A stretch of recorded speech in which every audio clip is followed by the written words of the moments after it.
तो आज हम लोग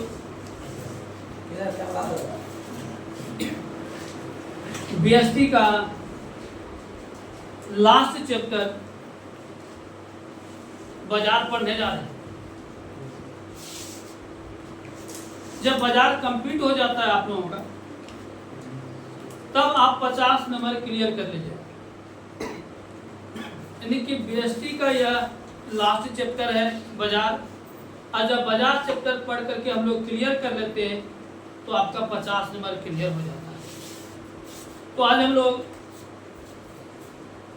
बाजार चैप्टर स्टार्ट करने जा रहे हैं। तो बाजार के अंदर क्या क्या है इसके बारे में थोड़ा हम लोग जानकारी लेते हैं। कहता है, ए चांद मैंने भी एक चांद देखा। ए चांद मैंने भी एक चांद देखा है, तुमको तो दाग है मैंने बेदाग देखा है। तो बाजार क्या कहता है इसके बारे में आज हम लोग इसका डिटेल से जानकारी लेते हैं। तो सबसे पहले समझिए बाजार आखिर है क्या। बाजार हम उसको कहते हैं जहां किसी वस्तु के बहुत सारे क्रेता और विक्रेता एकत्रित होकर के वस्तुओं का खरीद बिक्री का कार्य करता है, उसको हम बाजार कहते हैं। जहां किसी वस्तु के बहुत सारे क्रेता और विक्रेता एकत्रित होकर के वस्तुओं का क्रय विक्रय का कार्य करता है, उसको हम बाजार कहते हैं। जैसे हमारा गोड्डा बाजार सरकंडा चौक से लेकर के रौतारा चौक और रौतारा चौक से लेकर के गोड़ी चौक, यह जो क्षेत्रफल है इसको हम लोग बाजार कहते हैं। तो क्या हमारे इस बाजार के अंदर कपड़ा बेचने वाला एक ही है क्या? यहाँ बहुत सारा दुकानदार है। तो जब बहुत सारा दुकानदार, मान के चलिए 200 दुकानदार है, तो क्या 200 लेने वाला भी है क्या? बेचने वाला अगर 200 है, क्या लेने वाला भी 200 है क्या? नहीं। अगर बेचने वाला अगर 200 है तो लेने वाला हजारों हजार की संख्या है। इसलिए बाजार में कभी फुल स्टॉप जनसंख्या का यानी क्रेता और विक्रेता का नहीं होता। बाजार में जितना अधिक से अधिक लोग क्रेता और विक्रेता रहेगा, इसका कोई निश्चित नहीं है कि कितना रहेगा। इसलिए बाजार में क्रेता और विक्रेता का फुल स्टॉप नहीं होता है संख्या का। इसलिए बाजार हम उसी को कहते हैं जहां क्रेता और विक्रेता अधिक संख्या में किसी वस्तुओं का क्रय विक्रय का कार्य करता है, उसको हम बाजार कहते हैं। तो बाजार 3 प्रकार का होता है। बाजार कितना प्रकार का होता है? 3 प्रकार का बाजार होता है। एकाधिकार बाजार, एकाधिकारी बाजार और पूर्ण प्रतियोगिता बाजार। बाजार ऐसे मुख्य रूप से 3 ही प्रकार का होता है। कौन कौन? एकाधिकार बाजार, एकाधिकारी बाजार और पूर्ण प्रतियोगिता बाजार। लेकिन यह 3 रूप जान लेने से ही आप पूरे बाजार का ज्ञान हासिल कर ले जाएगा, ऐसा कोई जरूरी नहीं है। बाजार का पूरा ज्ञान लेने के लिए, आपको पूरा जानकारी हासिल करने के लिए बाजार का 18 रूप को जानकारी लेना होगा। बाजार ऐसे 18 रूप में होता है। मेन 3 है, मेन 3 है, लेकिन हकीकत में बाजार 18 रूप में होता है। जब 18 रूप का ज्ञान अगर आप ले लिए, तब ही आपको बाजार का ज्ञान हकीकत जानकारी मिल सकता है। तो वह कौन? सबसे पहला कौन हो गया?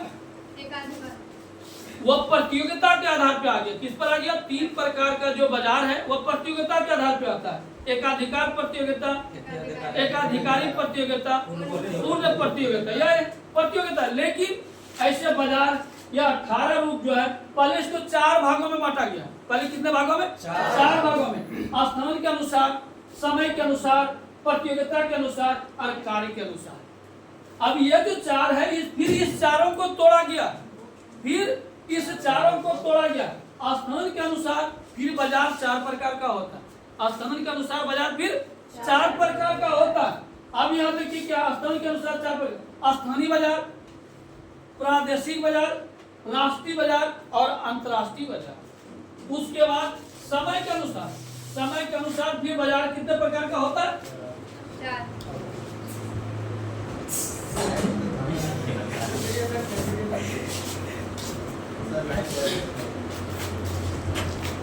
तो समय के अनुसार बाजार कितने प्रकार का होता है?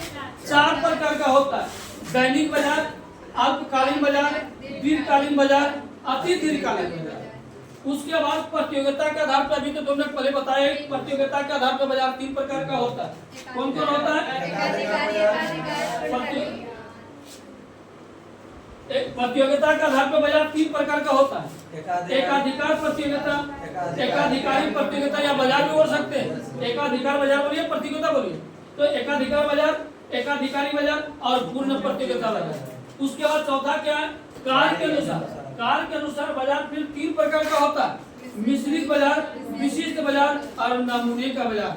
लेकिन अब जो ये दिखाया है कि स्थान के अनुसार, समय के अनुसार, प्रतियोगिता के अनुसार, कार्य के अनुसार, फिर इस स्थान के अनुसार फिर 4 प्रकार से तोड़ा है। स्थानीय बाजार है, प्रादेशिक बाजार है, राष्ट्रीय बाजार है, अंतर्राष्ट्रीय बाजार है। फिर समय के अनुसार 4 जो दिया है, दैनिक बाजार है, अल्पकालीन बाजार है, दीर्घकालीन बाजार है, अति दीर्घकालीन बाजार है। फिर प्रतियोगिता के आधार पर 3 दिया है, एकाधिकार बाजार, एकाधिकारी बाजार और पूर्ण प्रतियोगिता बाजार। अब फिर लास्ट में कार्य के अनुसार दिया है, मिश्रित बाजार, विशिष्ट बाजार और नमूने का बाजार। सवाल इतना सा आता है कि आखिर इतना बाजार है क्या? इसके बारे में हमें जानकारी कैसे लेंगे? आखिर ये सब जो बाजार दिया गया, इसका जानकारी क्या है, कैसे लेंगे? तो सबसे पहले हम लोगों ने मेन को लेते हैं। आज हम लोग सबसे पहले किसको लेकर के चलते हैं? प्रतियोगिता के आधार पे। मेन जो 3 प्रकार होता है वह होता है प्रतियोगिता के आधार पे। तो प्रतियोगिता के आधार पे पहले आज हम लोग बाजार को समझते हैं। आखिर प्रतियोगिता के आधार पर जो बाजार 3 प्रकार का होता है, मेन यही होता है, मेन यही होता है। एकाधिकार बाजार, एकाधिकारी बाजार और पूर्ण प्रतियोगिता बाजार। तो सबसे पहले समझते हैं कि एकाधिकार बाजार क्या है। सबसे पहले समझते हैं हम लोग एकाधिकार बाजार क्या है। एकाधिकार बाजार हम उसको कहते हैं जिस वस्तुओं का एक ही उत्पादक हो, उसको हम एकाधिकार कहते हैं। एक का अधिकार, एकाधिकार का मतलब हो गया एक का अधिकार। जिस वस्तुओं का एक ही उत्पादक हो उसको हम एकाधिकार। अगर एक के बाद अगर दूसरा कोई अगर है, पूरे हमारे झारखंड राज्य में अगर 2 है उस वस्तुओं का उत्पादन करने वाला, तो उसको एकाधिकार नहीं कहेंगे।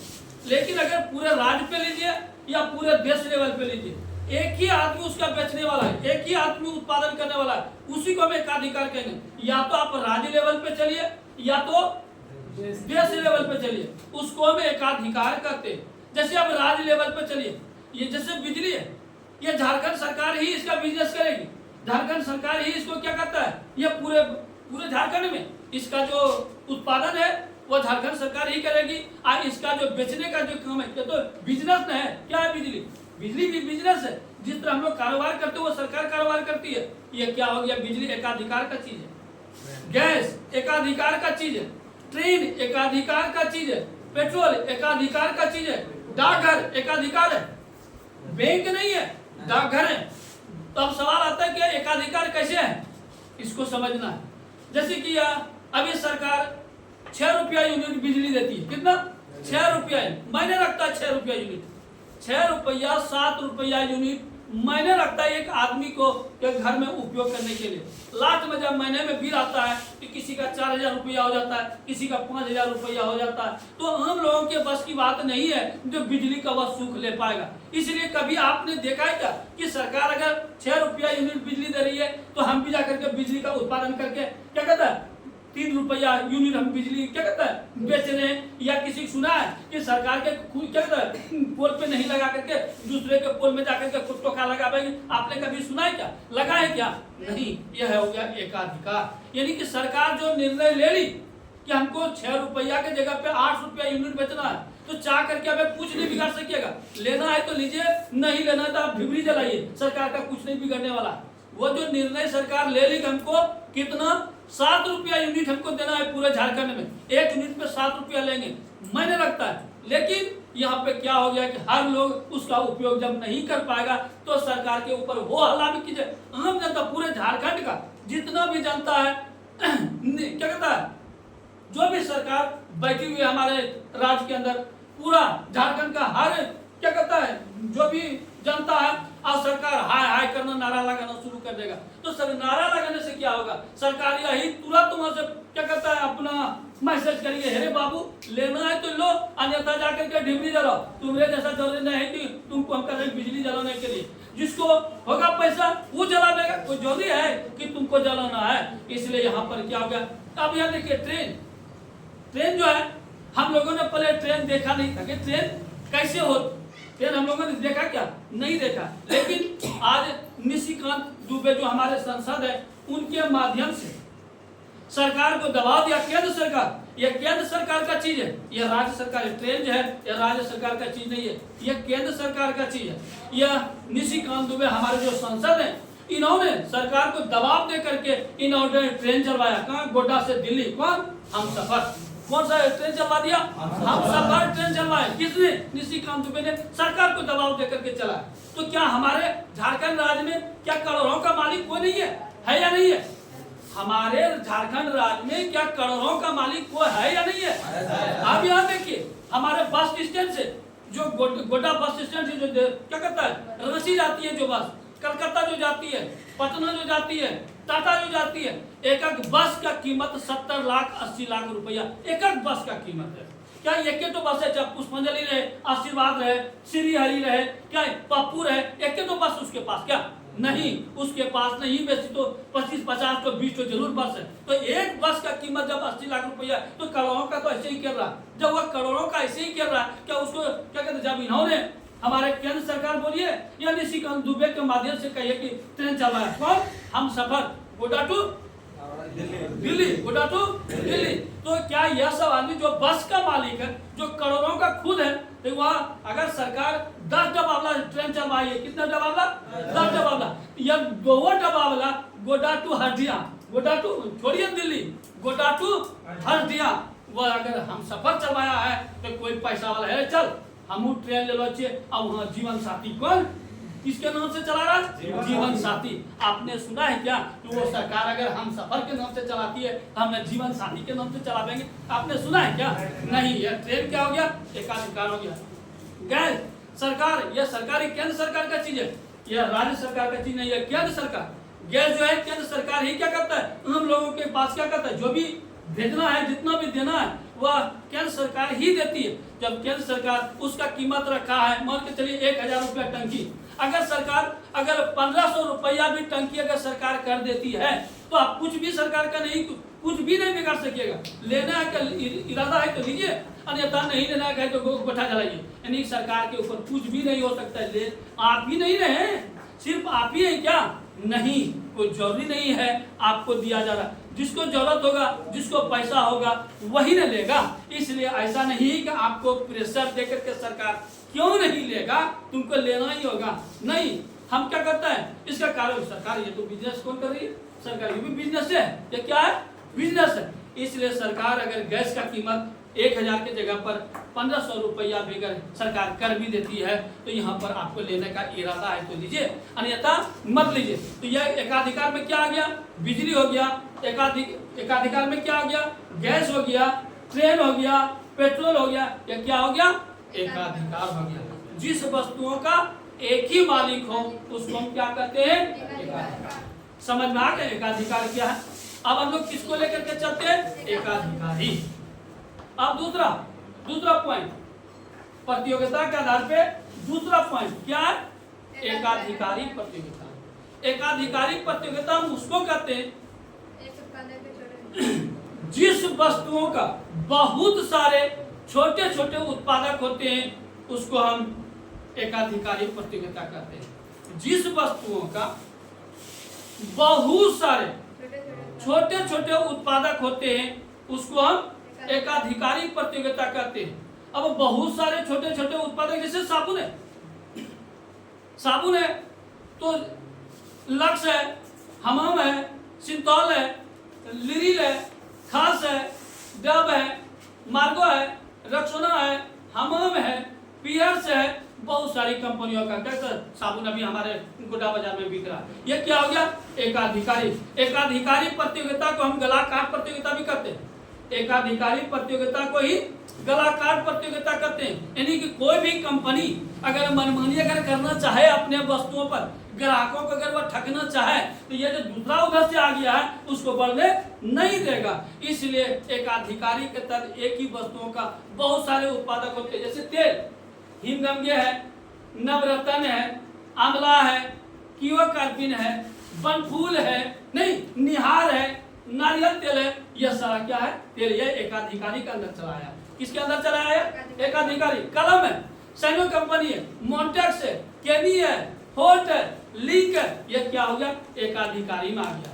यानी कि एक ही वस्तुओं का जब बहुत सारे छोटे छोटे उत्पादक होते हैं उसको हम क्या कहते हैं? एकाधिकारी प्रतियोगिता कहते हैं। समझ में आ गया कि एकाधिकारी प्रतियोगिता क्या हो गया? कपड़ा, कपड़ा ही है। आप लोग कपड़ा पहनते हैं, सियाराम है, मयूर है, डायमंड है, बीमाल है, क्या कहता है, रेमेंड्स है, ग्वालियर है, मफतलाल है, बहुत सारी कंपनियां।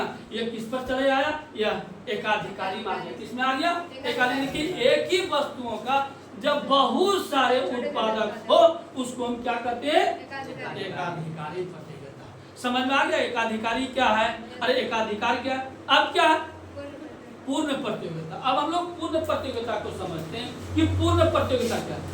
पूर्ण प्रतियोगिता के अंदर एक ही वस्तुओं के जो बहुत सारे ग्राहक होते, क्या कहता है, बेचने वाले और लेने वाले होते हैं। यानी पूर्ण प्रतियोगिता के अंदर एक तरह के वस्तुओं का कीमत क्या होता है? समान। पूर्ण प्रतियोगिता के अंतर्गत एक तरह के वस्तुओं का कीमत क्या होता है? पूरे बाजार में समान होता है। वह तो चाहेगा कि हम, मेरा वस्तु है, हम कुछ भी ग्राहक को ठग करके अधिक से अधिक पैसा कमा करके जा सकते हैं। वह तो ले सकता, जब हमको जानकारी नहीं है तो वह ले सकता, लेकिन धीरे धीरे धीरे धीरे चर्चा का विषय बन जाए कि वह ग्राहक या दुकानदार क्या, वो ठग है। इसलिए आने वाला समय में उसका बिजनेस ठप हो जाएगा, उसको मुहैया पर आफत हो जाएगा। इसलिए ऐसी स्थिति में जितने भी बेचने वाले एक तरह के लोग हैं, सबका कीमत उस वस्तुओं का समान रखेगा। जैसे चावलों का राजा केशोर, चावलों का राजा केशोर चावल है, जो एक किसान सबसे सुपर चावल यो चावल, सबसे सुपर चावल यो चावल जब 60 रुपये में वो बेच रहा है, ना एक तो कंकड़ है, ना एक तो टुकड़ा है, ना उसमें एक तो काला है। जब सबसे सुपर आ गया तब इसमें किंतु परंतु का सोचना ही नहीं है। जब एक किसान जब 60 रुपया केजी सबसे सुपर चावल जब बेच रहा है, केशोर के चावलों का राजा केशोर सबसे सुपर जब वह 60 रुपया में बेच रहा है, कोई किसान अगर 70 रुपया किलो अगर बेचना चाहेगा, क्या एक भी ग्राहक लेगा क्या? जब सवाल आ गया सबसे सुपर, इससे अच्छा चावल होता ही नहीं है। जब वो 60 रुपया में बिक रहा है तो 70 रुपये उसका चीज वो रख सकता है, लेकिन एक भी ग्राहक लेगा क्या? नहीं लेगा। इसलिए उसको भी, जिसके पास केशोर चावल है, उसको भी 60 रुपया केजी ही चावल बेचना होगा। एक सैनो कंपनी, यह सैनो कंपनी अपना जिस समय कलम का क्या कहता है वो बनाया, अब बाजार में ला करके जब वो बेचना शुरू कर दिया तो 4 रुपया में बेचता है। कितना रुपया में बेचता है? इसका नाम है लिखो फिको। लिखना है ई का समाप्त, उसके बाद उसको फेंक देना है। तो किस नाम से सैनो कंपनी चला रही है? लिखो फिको के नाम से। तो जितने भी कंपनियां और खुलेगी, जितने भी कंपनियों ने लिखो फिको के नाम से कलम बनावेगा, चाहे सैनो हो, मॉन्टेक्स हो, केमी हो, फोटो, जितने भी कंपनियां खुलेगी, सभी कंपनियों ने सैनो के ही कीमत के दर पर, जिस तरह सैनो ने 4 रुपया में यह सैनो कलम बेच रहा है, उसी तरह सबको भी 4 रुपया में उसको बेचना होगा। अगर उसका चीज है वो 6 रुपया रखे न, क्या न रखेगा? क्या कोई बैंड लगा सकता है क्या? आप बैंड लगा सकते हैं क्या? जब सैनो 4 रुपया में बेच रहा है मर्दे, तो तुम 6 रुपया क्यों लेगा? इसलिए उसको भी सैनो के ही कीमत पर पूरे बाजार में 4 रुपया में बेचना होगा। ऐसे वह 6 रुपया अमन कुमार रख सकता है, लेकिन रखने का उसका चाहिए। लेकिन अब हम लेंगे तब तो जब 4 रुपया में मिल रहा है। अब वह भी लिखो फिको है, एक बार लेंगे सैनो कंपनी का कलम एक बार हमने लिया और जब तक इंक समाप्त नहीं होगा तब तक ये चलते रहेगा। अर्थ इंक समाप्त, इसका वैल्यू समाप्त, इंक समाप्त, इसका वैल्यू समाप्त। तो जब 5 रुपया 6 रुपया वाला भी हम क्या करेंगे, जब यह भी कलम वही लिखना है उसका भी इंक समाप्त होगा, उसका भी वैल्यू समाप्त हो जाएगा, उसको ही फेंकना होगा। तो कोई भी स्टूडेंट ले भाई बेटा त्रासदी नहीं, ऐसी स्थिति में क्या होगा, उसको भी शेनों के ही कीमत पर बेचना होगा, अन्यथा उसका बिजनेस नहीं चलेगा। अब यहाँ कह सकते हैं कि सर क्या 4 रुपया का कलम है क्या? हाँ रे बाप, 4 रुपया कौन पूछता है, 50 रुपया का कलम है, लेकिन यह किस नाम से चला रहा है इसको देखो नहीं, यह लिखो फिको के नाम से चला रहा है। किस नाम से चला रहा है? लिखो फिको। एक होता है लाइफ टेबल, यह बीच में ही आपका नसीब नहीं सुधारेगा, महीना 2 महीने के बाद स्वतः आपका साथ छोड़ देगा। 2 महीने के अंदर नसीब अगर सुधरा तो सुधरा, नहीं सुधरा तो बीच में ही आपका साथ छोड़ देगा। क्या सही है? अगर 2 महीने के अंदर अगर आपका नसीब सुधार दिया तब तो ठीक है, और नहीं सुधरा तो ये साथ छोड़ देगा आपका, इसलिए इंक खत्म, इसका वैल्यू खत्म। लेकिन एक होता है लाइफ टाइम खोप वाला कलम, वो 50 रुपया भी है। अब कहिएगा सर उसका कीमत वो है, हाँ रे बाबू उसका कीमत इसलिए वो है, वो एक लाइफ टाइम है। 5वीं क्लास में आप खरीदी कलम कितने, 5वां, जिस समय आपने कलम पकड़ने के बारे में होशियार हो गया, आप जिस समय से कलम पकड़ने के लिए आप होशियार हो गए, रखने के लिए आपको जानकारी मिल गया, उस समय अगर आप कलम इसको खरीदते हैं 50 रुपया में, जब तक वह आपका लाइफ नहीं बना देगा तब तक वह साथ नहीं छोड़ेगा। क्या सही है? वह जो लाइफ टाइम कलम है उसमें भी इंक समाप्त होगा, इसमें भी इंक समाप्त। जब इंक इसका समाप्त होगा इसका कोई वैल्यू नहीं। लेकिन जब 50 रुपया वाला हम कलम लेते हैं तो वह इंक उसमें भी समाप्त होगा, लेकिन फिर 2 टका उसमें रिफिल हम भर सकते हैं। तो वह भरते जाएंगे, लिखते जाएंगे, भरते जाएंगे, वह तब तक अगर सुरक्षित रखिएगा तो जब तक लाइफ नहीं बना देगा तब तक वह साथ नहीं छोड़ेगा, इसलिए वह पैसा आपका वसूल करके ही जाएगा। इसलिए दोनों कलमों में कीमत में अंतर हो गया, इसलिए इसका कीमत हो गया 4 रुपया और उसका कीमत हो गया 50 रुपया। समझ में आ गया कि क्या है? तो यानी कि जो भी उसी रेंज का फिर कलम जो बनावेगा लाइफ टाइम वाला, वह भी वही कीमत रखेगा, वह भी वही कीमत रखेगा जो सैनो रखा। यह 2 तरह से कलम बनाया, एक लिखो फिको के नाम से, एक लाइफ टाइम के नाम से। तो दूसरा कंपनी जो है वह भी एक लिखो फिको के नाम से कलम बनावेगा, या तो क्या लाइफ टाइम के, तो दोनों का कीमत फिर अलग हो जाएगा, एक ही कीमत पे नहीं बिकेगा। यानी कि एक तरह के वस्तुओं का जो कीमत पूर्ण प्रतियोगिता के साथ क्या होता है, समान होता है। यानी कि वह जहां पर भी पूरे मार्केट में जहां भी लीजिएगा, आप हटिया जाइए ना, चावल है, टमाटर है, जब सबसे सुपर टमाटर, सबसे सुपर पका पका सब टमाटर, यो टमाटर, बड़ा बड़ा टमाटर, जो सबसे सुपर टमाटर है 50 रुपया किलो दे रहा है। कितना? 50 रुपया किलो टमाटर दे रहा है। और कोई समझ, और कोई 60 रुपया किलो देगा, तो 50 रुपया वाला तो क्या होगा, खट्टा लगेगा, और 60 रुपया वाला फटाफट मीठा लगेगा। ऐसा होगा क्या? नहीं, उसका भी जो रेंज है, जो किसान बेच रहा है, सबसे अच्छा टमाटर, जो सबसे पूरे क्या है, हटिया बोलो ने, जो सबसे सुपर जो चीज है, जो हटिया में बिक रहा है, जो टमाटर, जब वो 50 रुपया में बिक रहा है, एक भी ग्राहक 60 रुपया में लेगा क्या? नहीं लेगा। इसलिए उसको भी जो दूसरा किसान बेच रहा है या दूसरा जो व्यापारी बेच रहा है, उसी किसान के लेवल पे या उसी व्यापारी के लेवल से उसको भी कीमत रखना होगा, अन्यथा ग्राहक नहीं लेगा। दूध, अगर कोई दूध बेचने वाला अगर 50 रुपया में बेच रहा है, पूरे मार्केट में जान रहा है कि दूध का कीमत 50 रुपया, तो जो दूध बेच रहा है, दूधों का कारोबार कर रहा है, उसका चीज है, वो कुछ भी कीमत रख सकता नहीं रख सकता? क्या बैंड लगा सकते हैं क्या? लेकिन वो 50 रुपया के जगह पे 60 रुपया केजी दूध रख सकता है, लेकिन ग्राहक लेने के लिए तैयार होगा तब तो। इसलिए उसको भी जो पूरे मार्केट में जब 50 रुपया किलो दूध बिक रहा है, तो जितने भी दूध बेचने वाले हैं सबको 50 रुपया के हिसाब से बेचना होगा। क्या सही है? यही हो गया कि पूर्ण प्रतियोगिता के तहत जितने भी एक तरह के कारोबार करने वाले लोग हैं, यानी कि वस्तु बेचने वाले लोग हैं, सबका कीमत एक समान रहेगा। समझ में आ गया? क्या हो गया? एकाधिकार क्या है एकाधिकारी, क्या है पूर्ण प्रतियोगिता। कहीं कोई दिक्कत नहीं लिखाइएगा।